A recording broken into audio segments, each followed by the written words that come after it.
Hey Poppets, it's me, Jez Rose, and welcome to episode 3 of Pause and Effect, the podcast where I explore the notion of pressing pause, slowing down on life, noticing the overlooked, and finding meaning in the ordinary. The whole idea of Pause and Effect is to explore other people that have perhaps taken a similar journey to me, where they've pressed pause on life, reevaluated, and gone and pursued their dreams, or through just virtue of them doing what they do, live a slightly more thoughtful or slower and considered life that has something that we can take away and learn from it. And this week, I can't wait for you to hear this. I'm delighted to introduce you to Droyt soap. Now, if you've not heard of Droyt before, it's an unusual name, and you're about to find the bizarre reason why Droyt soap is called Droyt. It's one of the last remaining soap manufacturers in the UK using traditional methods. And in the UK since 1937, but the company dates back to 1893 and has the most incredible story of adversity and challenges and problems, facing persecution and war, having to flee, starting again several times over. This is a remarkable story about the belief in a thing that makes that thing matter and that makes the thing happen. So if you're looking for some inspiration, perhaps even some motivation to do the thing that you really believe in, I think you might have just found that podcast. I interviewed today one of the modern day directors of Droyt, Alistair McCracken, and I think you're going to love it. I can't wait to hear what you think. I'll see you very shortly at the other end.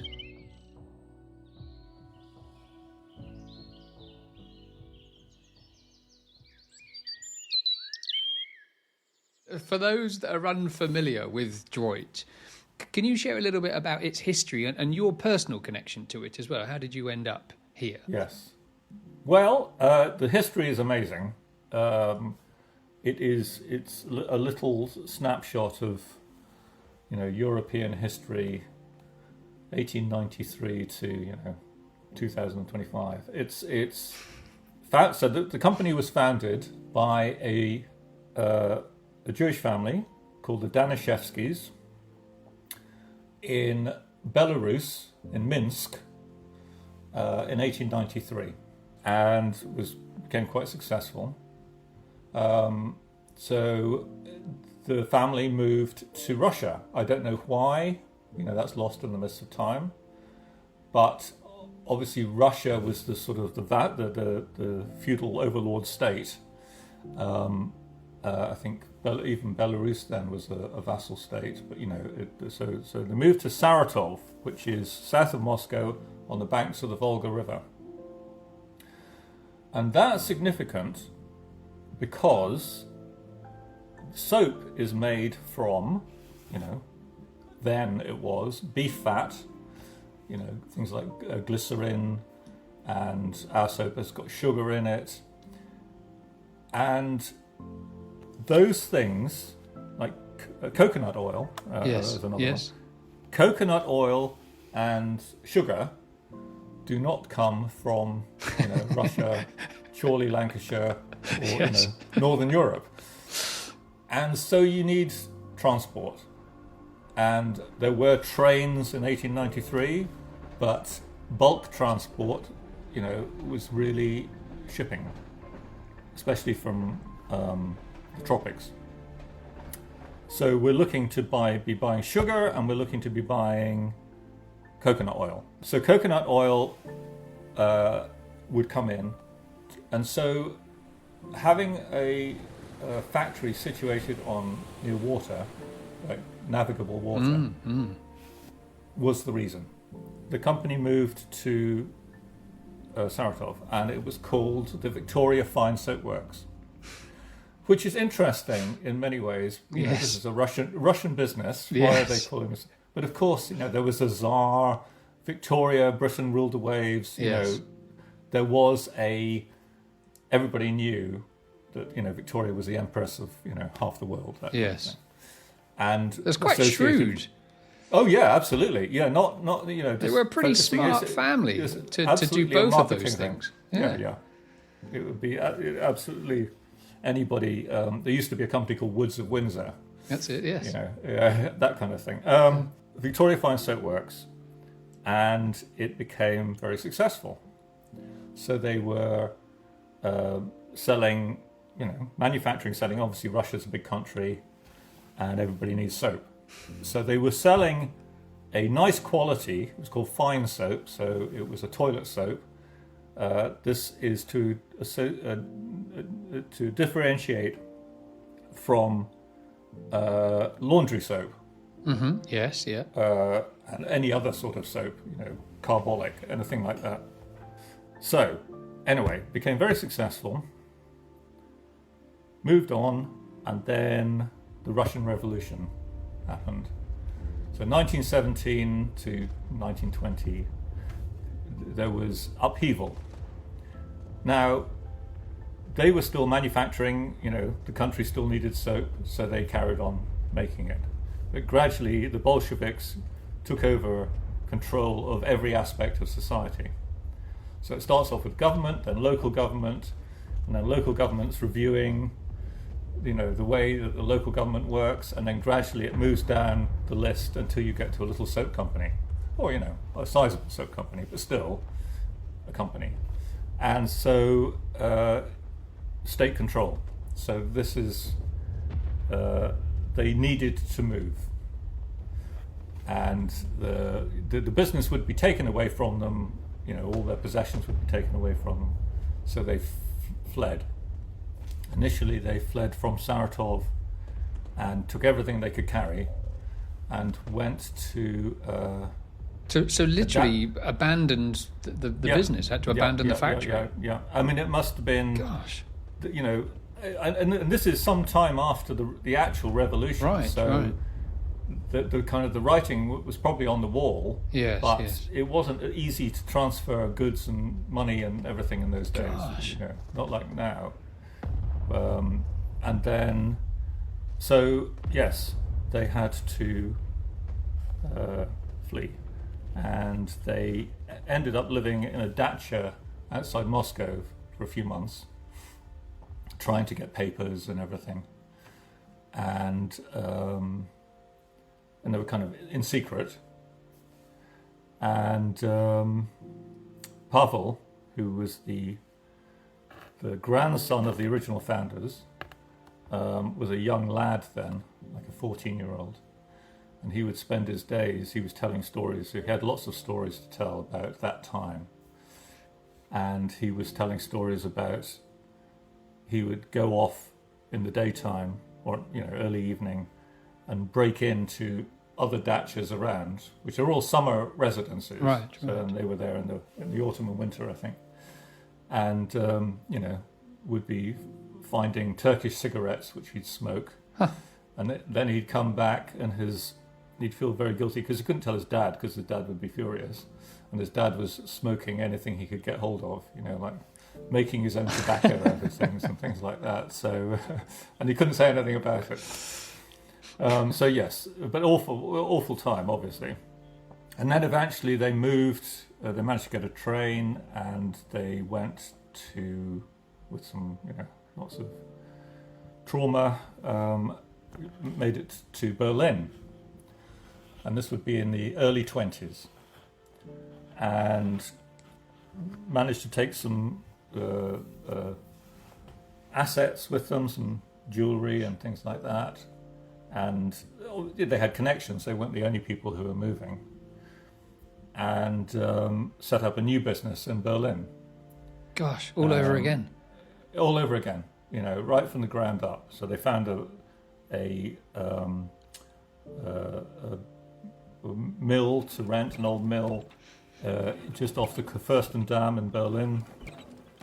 And, started up another business called Danico, after the name, Danishevsky Company, and worked there. Now, so Berlin at that time was a very, was like cabaret, all that sort of time. There was a lot of liberal arts, decadent and but vibrant and economically successful. Obviously, there was Germany at that time was suffering after the First World War, and there was inflation and all this sort of stuff. But there was still a lot going on, so it was still an opportunity, and there were shops, and people still needed soap. And in 1907, while they were still in Saratov, they'd invented this process to make a clear glycerin soap. And they were buying, at that time, castor oil. Castor oil is another oil, obviously, but it's able to be saponified, and it keeps the soap looking nice and clear. So castor oil, coconut oil, again coming from abroad, beef fat, beef tallow, local, sodium hydroxide you can get locally.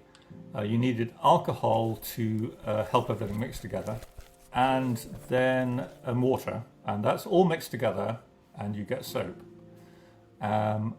So they were, Berlin again, a big city, vibrant, loads of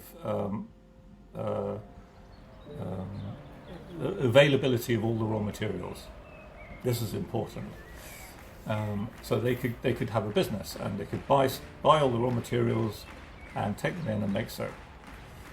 So that went on through the 1920s, early 30s, and then, would you just know it, 1933, Hitler gets elected Chancellor. Du, meine Arbeit für richtig hältst. And then things start getting really bad for them. They thought Russia was bad. But Hitler, in 1933, nobody really knows what to expect. And then actually the reality kicks in. Like, America now. You think, oh yes, it's awful, but it'll be fine, and then it becomes awful. And so they carried on. You just do, you keep going, but then it started to get really hard, and again the writing was on the wall. And one of the things that actually affected their decision to leave was the attacks on Jews and Jewish businesses and all this kind of thing, but also the problems with supply of raw materials. Because, as I said, one of the ingredients for the glycerin soap is glycerin. And glycerin is used to make nitroglycerin, which is used in bombs. And all the resources of Germany at that time were used to rearm. There were lots of conventions and everything that stopped them doing this, but of course they did it anyway, and nobody did anything. So they were rearming, everybody knew it, so they would get visits from the SS to say, you can't use that anymore. You can't use glycerin anymore, you have to find something else. And you say, well, there's nothing else you can use. You can't put, glycerin is glycerin. Yeah. There is no other ingredient. And so, anyway, they couldn't get hold of glycerin. Their business was starting to be affected, and also everything else going on, they decided to completely leave Germany.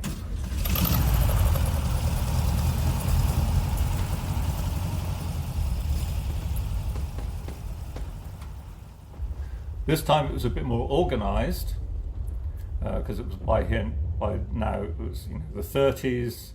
There was better communication. There were ways to transfer funds and so on and so forth. But anyway, they had to leave everything behind. Again. They couldn't sell up, because that wouldn't be allowed, and they couldn't. They just had to pretend everything was going on. But then in the secret, they'd be disappear in the night, contacts and everything. Wow! And that's what happened. And they managed to bring over equipment, because that was slightly with all this sort of thing. They were, we've sold some equipment to a company in Britain, that kind of thing, and that was all fine. You could get away with that sort of thing. So anyway, and then they left it in 1937. So before the war, 2 years before the war, and managed to bring out a reasonable amount of stuff in order to set up all over again. And again, talk about bad luck. It's just unbelievable. Of all the countries, well, mind you, any country in Europe would have been, a problem in World War II. Anyway, so they left Berlin and started up again in Chorley, Lancashire. And Chorley, it's kind of complicated, but at that time, if you were a foreign business, you could set up a new business in the UK, but you had to team up with a local business, 50-50 partnership. Oh. So they were looking for a business in the UK that they could team up with. And what they were bringing was the ability to make clear glycerin soap. Sure. Everybody can make soap. There were loads of companies in the UK making soap. I mean, even around Manchester, there were probably 20 businesses. In Liverpool, there were loads. And that's significant, getting back to my point about having water access. Liverpool, massive port. Sure. Everything from all over the world would come into Liverpool. So if you want castor oil, sugar, or coconut oil, not a problem. And so they set up a 50-50 partnership with Peter Lunt. And Peter Lunt had already got some shell companies already set up that they may or may not want to use at some time in the future. And one of them was called Droyt Products Limited. And nobody knows why it was called Droyt Products. Where that, that's such a weird name. It is. I mean, they probably had other ones. But Pavel and his dad, so they were the ones bringing the company over. So Pavel Danishevsky and Stefan Danishevsky. And they opted for Danico because it was Droyt because it was the same first letter as Danico, which is their company in Germany. And so then you're looking for somewhere to start your business. So you're looking all over the Northwest and where's suitable. And Chorley at that time, this was 1937, was a economic recovery zone. So by 1937, or by 1930 in the case of our business, the mill that we are in was empty. They said, this is fine, we'll move in. So we moved into the 2-story yarn mill in 1937 and then started manufacturing all the soaps, everything that we could. Anyway, so that all went through the war and then rationing and all this sort of stuff. And then 1945, 46, there started to be an easing of the supply situation so we could start making soap again.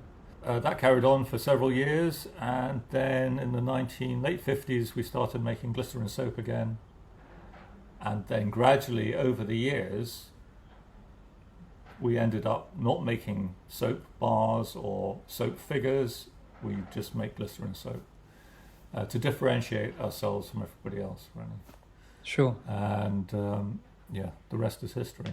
I mean, I can. And so what? Yeah. What happened to the Danishevskys? So that I guess there's an end of a line there at some point. And where do you come in, and where does the ownership now happen? Yes, Pavel and his dad, who came over. So when I joined in 1990, Pavel was running the factory. So Pavel was married to a Polish journalist. Her surname or maiden name was Effendowicz. They did not have children, but they had a nephew called Tadeusz Effendowicz, and brought over, and they raised him, and he got married and had 2 boys. And when Pavel was getting older, he said, can any one of the boys come and help me run the factory? So Marek might have been working for John Lewis at the time or something like that, but Christopher was working for he's working in accounts for one of those big electronic companies. Started running it with his uncle, and that was all going fine. But now his uncle really wanted to retire, and Chris didn't want to run the business on his own, so he started asking around anybody he knew, and I knew him. And then at one point he said to me, did I want to come and join him at the soap factory? And I was selling computers, and it was fine, but yes, it was much more interesting to come and work in a soap factory. Also, I thought. Hello, it's me, Jez, and I'm interrupting quickly to let you know about my short, free weekly email I send out. It's short, it's free, and it's sent every week by email, which is why it's called a short, free weekly email. It's read by 29,000 people all over the world, and if you're not one of those 29,000 people all over the world, it could be about to be read by 29,001. It's got 3 short notes from me, 1 thought, 1 question, 1 quote, and some content for the curious. So head over to thatjezrose.com to sign up, and hey, if you don't like it, you can unsubscribe. After all, it's free. Now, back to Pause and Effect.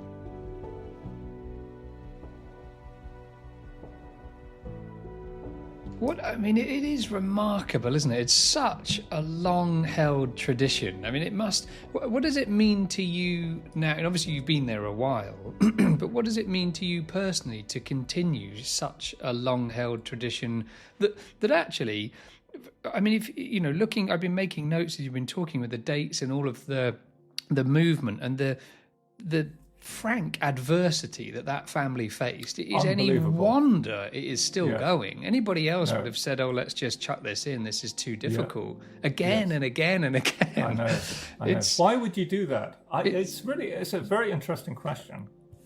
And I was also, musing, as you get older, you start to think about things that happened in your life, and I could have said no. I'm earning more money selling computers or something like that. Yeah. But I wasn't really happy doing that job. I might have found another job or whatever. But yes. Or I could have come and work at Droyt's and then found something else or whatever it is. But it was an opportunity. By complete chance, I happened to know somebody who ran a soap factory. And so you say. It's the question answered. You say yes to things rather than no. So you say yes to this thing and you go and do it, and 35 years later you're still doing it. It must feel quite an incredible responsibility, mustn't it, Alistair? To given all of that we've just spoken about. It was a responsibility because, again, it's not my family business, but it sort of becomes your family business, not family in the small sense of the word, but a bigger sense of family. That there are people in Chorley who used to work in the soap factory, or the people who work in the soap factory now. It's not a particularly well-paid job, but it's an interesting job, and there is a value in making something. At the end of the day, you've had all the hassles of the day, but you see, a pallet of soap going out the door, knowing that somewhere, those soaps will be sold. People will do. We all use Droyt soap. Yeah. It's almost sacrilege not to. It is in this house too, by the way. So, and you have it, having a shower or something, and you just, every time you think, this is such a good soap. And if you're ever in a situation where you don't use Droyt soap, you think, what is this? It's just not doing it for me, Now, one of the things that I love about what you do, and one of the reasons that I have been such a fan of Droyt for a long time, and unknowingly, I had no idea of the history, and I didn't even necessarily know it was Droyt. I probably saw the Droyt logo on it somewhere, but it was just my sort of go-to, and the more you dig around, you think, oh gosh, this is really great. Is your process of making it, I think I'm correct in saying, is still how it used to be made, right? There've been very little changes. Is that correct? That is correct. The process, I'll just talk quickly about that. Well, I don't think I can talk quickly about anything, but I'll breeze over it as fast as possible. Give yourself a minute. I was joking the other day that Yeah, I can talk about soap for literally hours. So the process, our process, is technically called an all-in semi-boiled. So what that means is, like I was saying before, when you make a milled soap, you want to take the glycerin out. So you just end up with a hard soap, which is nearly all soap. A bit of soap and a bit of water, but mostly soap. Whereas our soap is maybe 40% soap, and then it's got sugar in it, it's got alcohol in it, it's got water in it. So it does change the way you make it. And the way you have to make it is you have to put everything into a big tub, a big vat, stir it around all day, takes the whole working day more or less. Wow. And then you pour it into a big frame, a metal frame that takes a ton. It's 2 meters by a meter by half a meter. It's a big block. It's about a ton of soap. And so you end up with a 1 ton soap block. That would keep you going for a few years. And that is the only way you can make it, because it has to solidify, a bit like making a jelly. It's liquid, and then it solidifies as it cools. What is fascinating is that this starts in 1893. This process is broadly the same. I would imagine there have been some tweaks along the way. The machinery you use, and I hope this comes across without sounding offensive, seems traditional. It seems old, right? It is old. Were there ever moments that you thought modernisation might be easier? And if so, what stopped you? And the reason I ask this is because I'm fascinated in how you're going to answer this, because having been a honeybee farmer, we had a honeybee farm for almost 10 years. And that's a very traditional process. And again, we sold both retail and wholesale, and it's difficult to change it because it works brilliantly just as it is. But also, there's now that I'm working with clay, same. You know, it is the most primitive way to make something, and it works. So I'm interested, why is it that, well, firstly, has there ever been a thought where you thought, oh gosh, this would be so much easier if we did this a different way or modernized, but what stopped you doing that? Yes. Well, yes, that's a good point. I mean, I think the way that you have to do these things sort of defines the process. So we end up with a block of soap. You have to cut it into usable bits. What do you cut it with? Like lasers, you know? You have to cut it with wires. So you cut it with the wires. Can you get a huge machine with wires? You could. You could build a big machine with wires strung across it to cut down the soap into bits. Or you do it by hand. And that is a process that takes maybe 2 guys, maybe half an hour. And they cut it into big blocks. Not the whole soap into little bars, but into big blocks that you can wheel around the factory. So that's fine. So you start with that process. Then you end up with a block that's 150 kilos, not a ton. So then could you cut that with wires with a machine? Yes, you could imagine you could put a big block like the 2001 Space Odyssey monolith standing there. And then you could put a machine around it, and you could chop it up with wires, and the machine would go backwards and forwards. So yes, you could do that. In the packing department, we have absolutely done that. We have a machine to wrap soap, and we've got a machine to label soap. But in the production side, it's almost impossible. And we have looked at other things. We've looked at ultrasonic cutting. Wow. We've looked at lasers. But if you fire a laser, it could cut through it, but you don't get a clean cut because it takes, even if it's a millisecond, it's a little longer at the point that the laser enters. So you end up with a kind of hole that gets gradually narrower all the way down the soap. Yes. That doesn't work. So we've got the machine we hand cut the soap into big blocks. We hand cut it into flat plates. They're like 50 by 25 by, say, 6 or 3 or something like that. Sure. Centimeters. and then you cut those into bars, long bars, with another machine that's again was brought over from Germany, so 1920s. Wow. And then we've got a tub. So all these machines, they're still doing the same job. Yeah. And they work. So the glycerin soap was invented in 1907. At that time, the ingredients were the same. You know, it's all done the same. Yeah, except sure. we used beef fat. I mentioned that before. Yes. We already had a formulation for a vegetable version, which used palm oil. The green palm one. oil. The green one. Yes, Exactly. Vegetas. I love it. It's in my kitchen. I love it. But yeah, it's a really fantastic fragrance, Vegetas. That's one of we have 3 fragrances that we make ourselves, and Vegetas is one. So we had that formulation. So we just, over the next, very short period of time, actually, Sure. we stopped using beef fat at all and moved entirely to vegetable. It feels really rare today to find people honouring legacy in the way that you do at Droyt. I mean, and it's interesting because I suppose the very fact that the company is still running is the greatest legacy, and honouring the process is an incredible part of that legacy. There is the fact that the family's hands have been on that equipment in all this time is just a remarkable part of that. Do you ever feel more like a custodian rather than a director?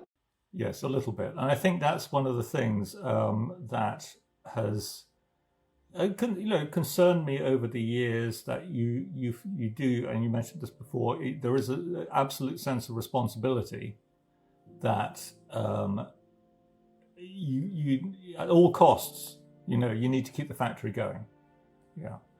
And to keep people employed, and to, I don't know what I'd do if there was no Droyt soap. I'd have to find an alternative. A lesser soap. So that was probably the main driver, to keep everything going. But the other thing is, talking about the move from, so that there was obviously the family business, and I said before, I'm not family in that sense, but the other thing that happened was that my friend Chris retired from the factory a couple of years ago. At that time, we were already thinking about succession planning. We need to be thinking about selling the company and finding a partner to take us forward, because I'm retirement age now. And my children are not really interested in running a small business in Chorley. It's not necessarily the easy choice, because there are other jobs that might be more appealing, or make you more money, or whatever it is. So there was a certain responsibility. But yes, I think the other thing, yes, it's I don't really think about that particular part of it too much. But why you end up, it is a bit chance. You end up doing something by chance and just carry it through, and absolutely you do feel connected to the history of the factory and the products, and the history of the family, and keeping it going. And we've been in the mill in Chorley since 1937. It's been a soap factory longer than it was ever a yarn mill. Amazing. It was built to make yarn, and it was making yarn for like 30-something years, and we've been there for forever. It's amazing, isn't it, that so much of Droyt's identity is bound up in time and in the concept of time, and the slow curing process, the hands-on on methods. Have you ever been tempted to speed it up? I mean, you said that you've looked at that before, but do you think there would be something lost if you did do that? No, I think because the absolutely most important thing is the product. Yes. So making the soap is a little bit of an art. You have to maybe tweak it. You have to know if something goes wrong in the cooling process, for example. It's cooled too fast, it cools too slowly. You can get crystallization, and it's not an issue. It's still soap, but it just changes the look of something. So that part of it, once the soap is made, you could put it on a lorry, a 1-ton block, and send it off to a robot factory to make the bars. Absolutely not a problem. The art is in making the soap in the first place. I don't think anybody who's using the product really knows, or maybe isn't that bothered, the fact that each bar is handled by somebody several times. There's a process where we're cutting the bars down into little tablet sizes that you can then stamp into a final shape. Somebody's picking up the bars and putting them on a rack. That rack is then going into a bigger rack and then going into a dry room and then being picked up by somebody, stamped into a shape, being put into a tray, being hand finished, and then going upstairs and being picked up by somebody and put into the wrapping or the boxing or whatever happens upstairs. Sure. Each one, talk about quality control, each bar of soap is looked at by like 4 different people. Yes. So anytime people... I think people are craving more authenticity in the things that they use now. And I honestly think people can feel the difference in something that's made slowly or that has more human contact. Because I suppose there is an element, there's a role that pride or care plays in what you do, partly because of the history of the organisation, of the company, partly because of the legacy of that. But like you said, it's a superior product. It's a great product. And there's a sort of odd incongruence because it feels like soap is such an everyday object. But in Droyt's hands, it becomes almost a sort of this quiet act of care, for want of that sort of sounding a bit sort of twee. But there is anything that's made by hand or has human touch now, I think more than ever, actually. Because we have that greater contrast with machine and mass production now that perhaps they didn't have in 1893 and even the 30s.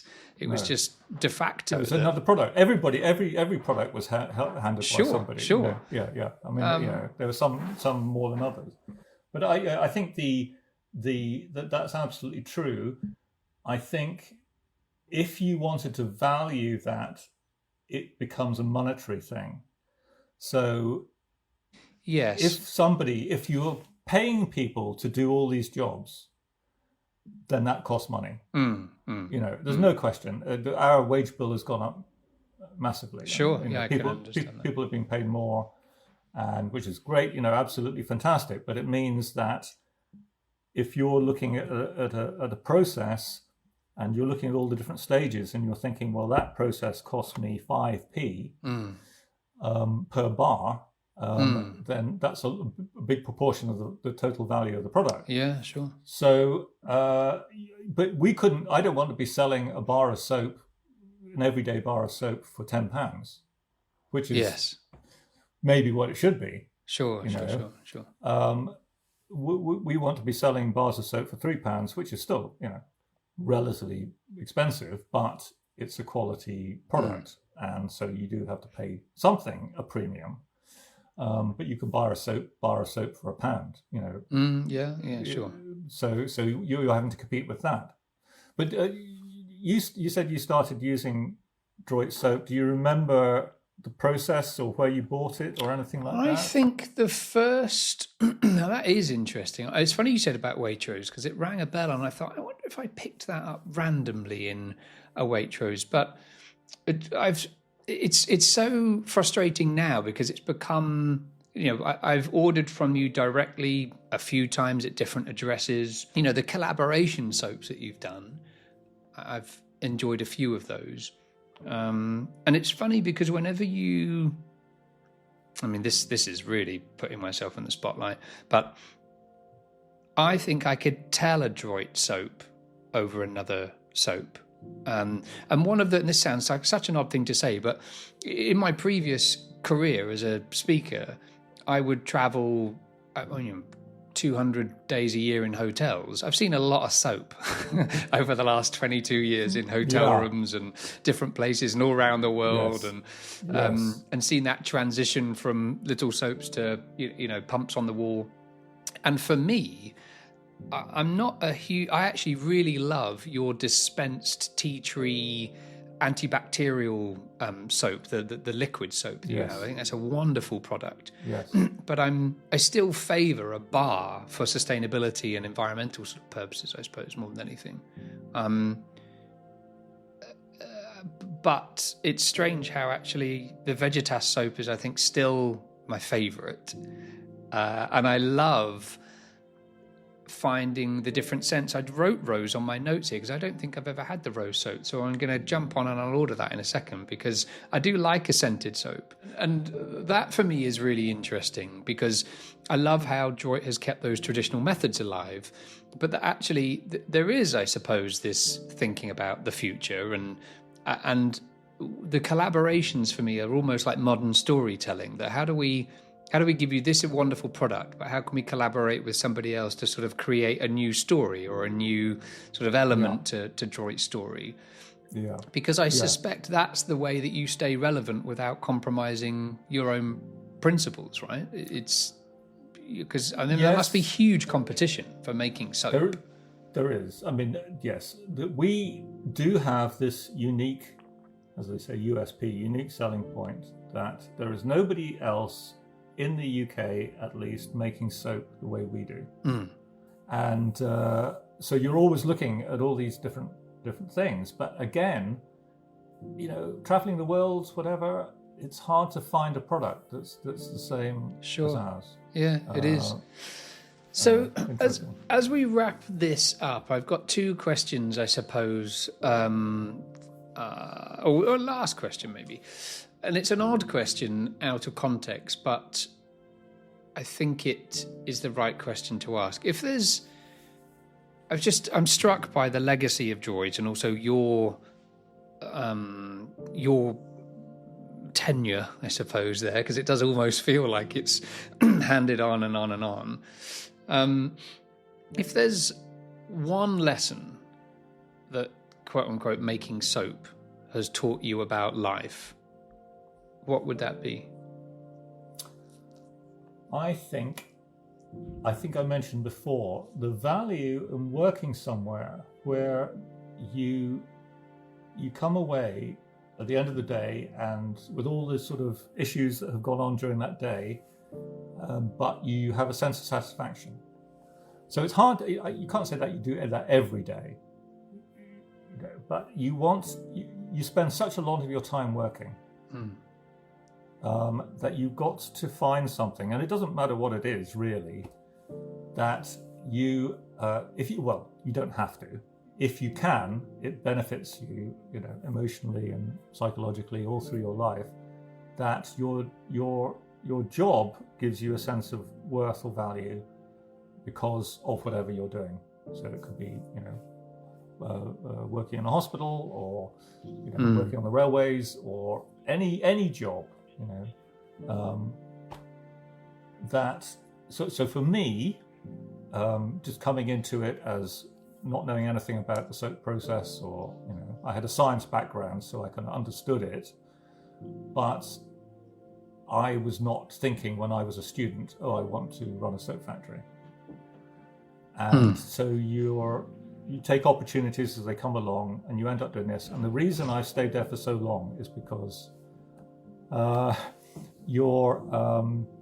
because it's been interesting, and it's constantly you're aware that you're just keeping the process going. If the company didn't go on anymore, that would be such a tragedy. Sure, it would, absolutely, because there are lots of stories about businesses folding and then whatever was made is no longer available, and it's a shame. And I really didn't want Droyt to be part of that. And we've teamed up with a local company who bought into Droyt and will hopefully keep the legacy going, because they're committed to the product and the factory and everybody working there and all this. So, hopefully it'll carry on for another 100 years. Yeah, I hope so too. Not only the fact that it would be a tragedy and an insult for, I don't think we have experienced, and I hope we never will experience, adversity or hardship like the Danishevsky family have. And they managed to bring it through. So they did, and they must have had the same thing. You know, they could have started up another business or done something else. But there's a commitment. I don't know what it is. There's something that gets into your psyche. Well, I suspect if our listeners haven't yet tried Droyt soap, and they do, they will understand it for themselves. Well, they'll be all very welcome. Very welcome. It's lovely. Thanks, Alistair. Listening to you, I'm very much struck by how much wisdom there is in the ordinary, and that slowing down doesn't necessarily mean doing less, but perhaps doing with more attention. Thank you, Alistair. Really grateful for your time. No, well, thanks, Jez. That's been really interesting. What an incredible story. It really was a joy to listen to Alistair, and I could have made this podcast at least 2 hours long. When Alistair said, he could talk about soap for hours, I was thinking, do you know what? I think I could listen for hours. What a bizarre thing if you'd have told 16-year-old Jez that he would be listening to somebody talk about soap for an hour. I can probably imagine the face I would have pulled. But what's nice is in a world that seems to celebrate speed, it's comforting to know that some things, like the art of making soap, still take their time, and that actually the people that make those things enjoy the process of it taking time. And I think we, as end users of those products, love the fact that it took time to make.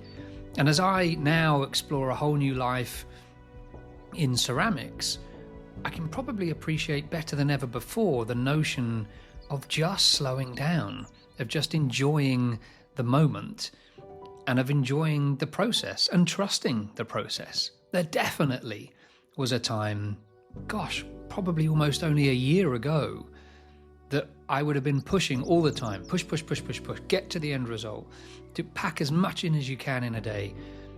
And if anything was going to take too long or was too slow, I'd absolutely be the one to modernize it.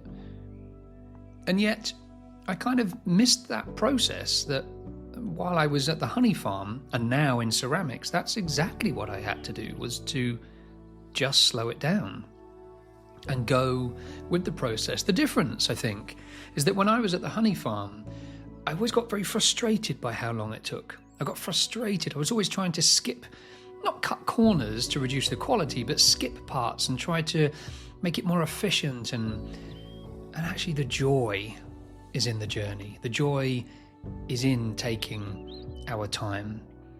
So perhaps the next time you wash your hands, just take a moment to notice the scent, the texture. Just really focus on rolling that bar of soap or moving your hands together, and the smoothness of gliding your hands and fingers over each other. The small rituals that connect us to something older, slower, and more human. Thank you so much for joining me again for another episode of Pause and Effect. I really hope you're enjoying it. It's a fascinating journey. We've got some cracking guests coming up as well in this series. So if you haven't already, please do rate, subscribe, leave a little review if you want to, all the things that you hear on all the other podcasts. And it's not until you produce your own podcast that you realise just how important they really are. Because without you interacting with it, these podcasts just get left. So go ahead, click the 5 stars, or write me a quick sentence, or subscribe so you know when the next one comes out. I've decided I'm not going to force myself to do these weekly or monthly or bi-weekly. I'm just going to do them as and when the time is right. So this bucks the trend of what everybody tells me that they should be. Everybody in social media and marketing will tell you this is completely the wrong way to make a podcast. But it's right for me. I think it's right for this.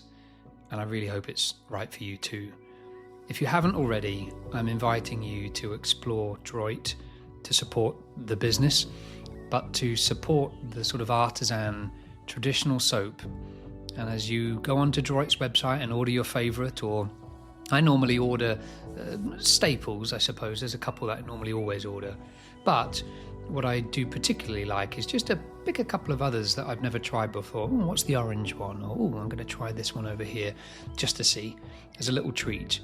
And when they arrive, just imagine that one simple, humble object, a bar of soap, is going to transport you back to 1893, through 2 world wars, persecution, fleeing, and starting over several times. What a remarkable thing to be alive.